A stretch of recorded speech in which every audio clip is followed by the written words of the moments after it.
अस्सलाम वालेकुम स्टूडेंट्स। आज एक नए टॉपिक के साथ आपके सामने मौजूद है और मैं आपको बताती चलूँ कि we have already started chapter number 3 chemical bonding. और हम करेंगे आज केमिकल बॉन्ड की जो डिफरेंट टाइप्स हमने पढ़ी थी, उनमें सबसे पहली टाइप जो थी वो थी आयोनिक बॉन्ड की। तो आज सबसे पहले हम देखेंगे कि what is an ionic bond, उसकी डेफिनेशन से स्टार्ट करते हैं।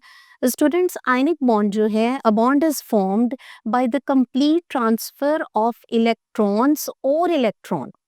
ऐसा बॉन्ड जो कि कंप्लीट ट्रांसफर ऑफ इलेक्ट्रॉन, किसी एक इलेक्ट्रॉन के और इलेक्ट्रॉन्स या ज्यादा इलेक्ट्रॉन से from one atom to another atom, एक एटम से दूसरे एटम में एक इलेक्ट्रॉन ट्रांसफर होगा या फिर एक से ज्यादा इलेक्ट्रॉन कंप्लीट ट्रांसफर होंगे, तो उसको हम कहेंगे आयनिक बॉन्ड। अब एक्सरसाइज में एक क्वेश्चन है, what types of elements form ionic bond. ये सवाल पैदा होता है कि पीरियोडिक टेबल में भी देखा जाए तो 118 एलिमेंट्स आर प्रेजेंट, तो हम सोचेंगे कि इनमें से कौन से एलिमेंट्स हैं जो कि आयनिक बॉन्ड बनाते हैं। तो इसका आंसर आपने एक्सरसाइज के क्वेश्चंस के मुताबिक लिख लेना है। These are called metals and non metals. हमेशा याद रखें, आयनिक बॉन्ड जो है वो मेटल्स और नॉन मेटल्स के दरमियान में मौजूद होगा। मेटल्स आपके, वैसे अगर देखा जाए तो उनमें हमने पढ़ा था, मेटल्स में आयरन है, हमारे पास गोल्ड है, ठीक है, और नॉन मेटल्स में कार्बन है, सल्फर है। इसी तरह से डिफरेंट एलिमेंट्स हैं जो नॉन मेटल्स हैं और कुछ जो है वो मेटल्स हैं। सो आयनिक बॉन्ड हमेशा मेटल्स और नॉन मेटल्स के दरमियान में बनता है। अब इलेक्ट्रोपॉजिटिव एलिमेंट्स देख लें। इलेक्ट्रोपॉजिटिव एलिमेंट्स और एटम्स वो एटम्स हैं जिनके ऊपर पॉजिटिव चार्ज है। ये हैं जी मेटल्स। याद रखिए स्टूडेंट्स, मेटल्स के ऊपर हमेशा जो है वो पॉजिटिव चार्ज होता है। क्यों? क्योंकि ये अपने इलेक्ट्रॉन्स को इजीली लूज कर देते हैं। इनमें ये टेंडेंसी मौजूद है, ये खासियत मौजूद है कि इनके जो इलेक्ट्रॉन्स हैं वो इजीली जो है वो अपने रास्ते से हट जाते हैं या इनसे निकल के दूर चले जाते हैं। सो मेटल्स जो हैं वो बहुत अच्छे डोनर्स हैं, किसके? इलेक्ट्रॉन्स के। अगर कोई भी इलेक्ट्रॉन लूज हो जाता है, खो जाता है, तो उस एटम के ऊपर पॉजिटिव चार्ज आ जाता है। इसकी वजह ये है कि उसके अंदर प्रोटॉन्स जो हैं वो इस वक्त ज़्यादा हो जाते हैं। सो इलेक्ट्रोपॉजिटिव एलिमेंट्स जो हैं वो मेटल्स हैं। ये हमेशा इलेक्ट्रॉन्स के डोनर्स होंगे, जो इलेक्ट्रॉन्स इजीली दे देंगे। और जब इलेक्ट्रॉन्स डोनर होंगे तो इसका मतलब है कि ये पॉजिटिवली चार्ज्ड आयंस बन जाएंगे। फिर इलेक्ट्रोनेगेटिव एलिमेंट्स कौन से होंगे? नॉन मेटल्स होंगे। नॉन मेटल्स जो हैं उनको हमेशा ज़रूरत रहती है कि वह इलेक्ट्रॉन्स को गेन करें। So these are very good acceptors of electrons. और ये क्या बन जाते हैं? Negative ion. जब इलेक्ट्रॉन्स को गेन करते हैं तो ये नेगेटिव आयन बन जाता है, क्योंकि इलेक्ट्रॉन्स प्रोटॉन्स की तादाद बराबर है। सपोज एक एटम के अंदर 11 इलेक्ट्रॉन्स हैं, अगर वो और इलेक्ट्रॉन्स गेन करेगा तो उसके अंदर इलेक्ट्रॉन्स की तादाद ज़्यादा हो जाएगी। इलेक्ट्रॉन ज़्यादा होंगे तो चार्ज जो है वो भी नेगेटिव आ जाएगा। अब ये मेटल्स और नॉन मेटल्स के दरमियान बनता है। सो ये बॉन्ड है, सपोज आयनिक बॉन्ड है, एक मेटल है और दूसरा क्या होना चाहिए इसमें?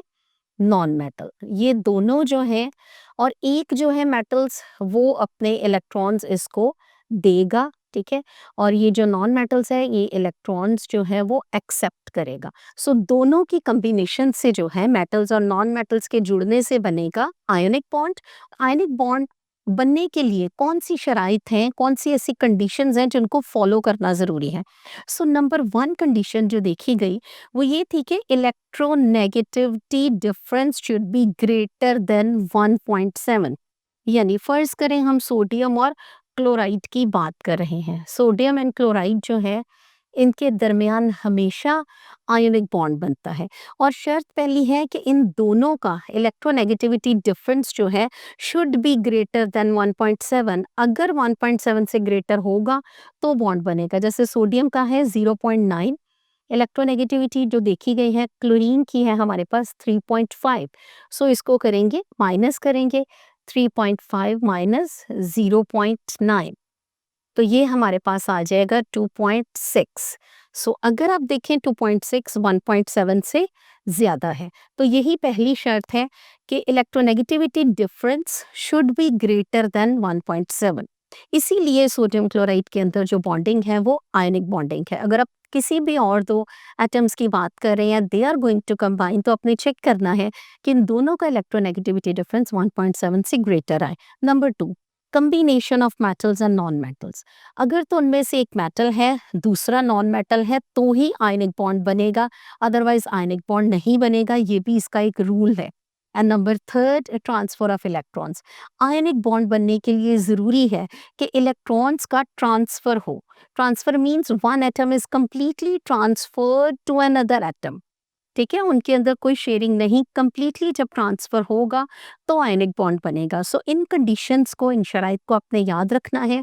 और ये शॉर्ट क्वेश्चंस में भी आपको आ जाएगा, what are the conditions to be when ionic bond to be form, then you should write all the three conditions. ये आपने समझ लेनी है और इनको आपने एज इट इज़ लिखना है। हमारी बुक में एग्जाम्पल है, उसको हमने डिटेल से देखना है कि सोडियम एटम और क्लोराइड एटम के दरमियान किस तरह आयनिक बॉन्ड बनता है।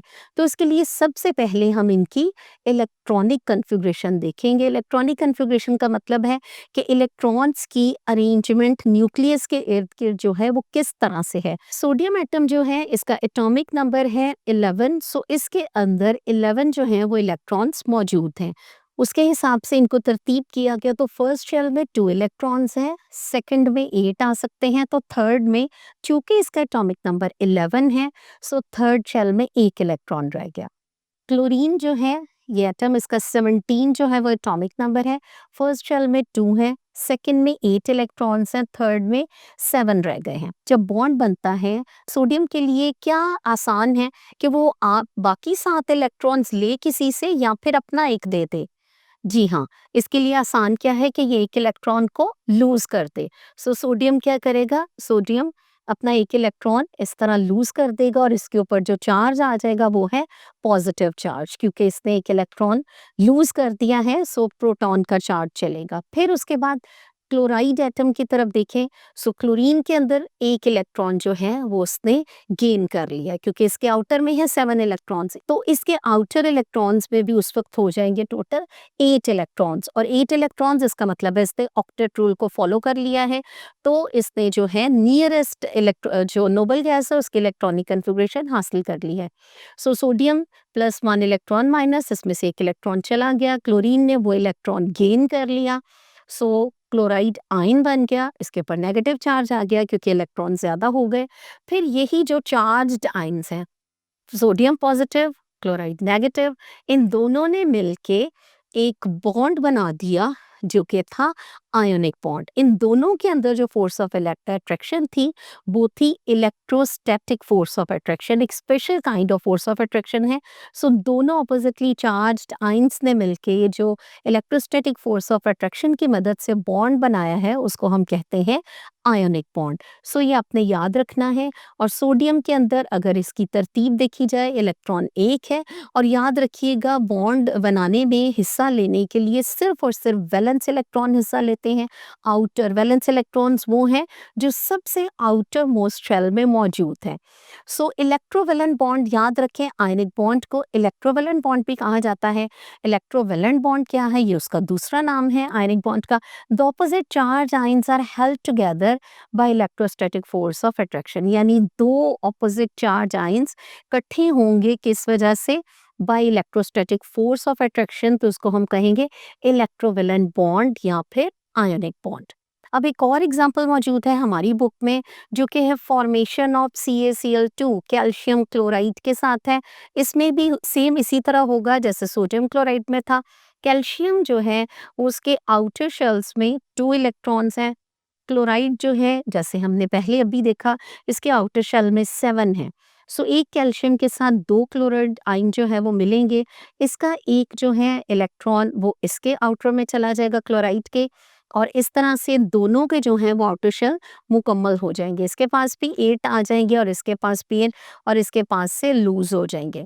और ये जो है जब ये 2 इलेक्ट्रॉन्स दे देगा किसी को, इसके पास 2 इलेक्ट्रॉन्स कम हो जाएंगे, 2 पॉजिटिव चार्जेस आ जाएंगे। और क्लोराइड जो है उसने इलेक्ट्रॉन्स गेन किए हैं तो उसके ऊपर नेगेटिव चार्ज आ जाएगा। इसके ऊपर भी, दूसरे क्लोराइड के ऊपर भी इलेक्ट्रॉन्स गेन करने की वजह से नेगेटिव चार्ज आ जाएगा। और इसको देखें तो कैल्शियम ने 2 जो है वो इलेक्ट्रॉन्स लूज किए हैं, सो 2 पॉजिटिव चार्जेस कैरी हुआ है। और क्लोराइड ने 2 इलेक्ट्रॉन्स को गेन किया है तो उसके ऊपर भी जो चार्ज आया है वो 2 माइनस का चार्ज था। अब ये आपने अच्छी तरह से याद रखना है कि आयनिक बॉन्ड में कंप्लीट ट्रांसफर ऑफ इलेक्ट्रॉन्स मौजूद हैं। हमारी बुक में और भी एग्जांपल्स हैं, लेकिन सिर्फ सोडियम क्लोराइड और कैल्शियम क्लोराइड की एग्जांपल्स बहुत डिटेल में मौजूद है। इसके और एग्जांपल्स में KCl है, मैग्नीशियम फ्लोराइड है, सोडियम क्लोराइड है, KBr है एंड CaF2 है। इनमें भी सेम जो है वो चार्जेस के डिफरेंस की वजह से जो है electrostatic force of attraction produce होती है, जो कि आयनिक बॉन्ड को मेड करती हैं। सो आई होप कि आपको आज का ये लेक्चर समझ आ गया होगा, जो कि आयनिक बॉन्डिंग के बारे में था, और आपने इसको अच्छे से लर्न कर लेना है। ये शॉर्ट क्वेश्चंस के साथ साथ लॉन्ग क्वेश्चंस के पॉइंट ऑफ व्यू से भी बहुत इंपॉर्टेंट है। सो ये था स्टूडेंट्स हमारा आज का लेक्चर। मैं उम्मीद करती हूँ कि आपको समझ आ गया होगा। अल्लाह हाफिज़।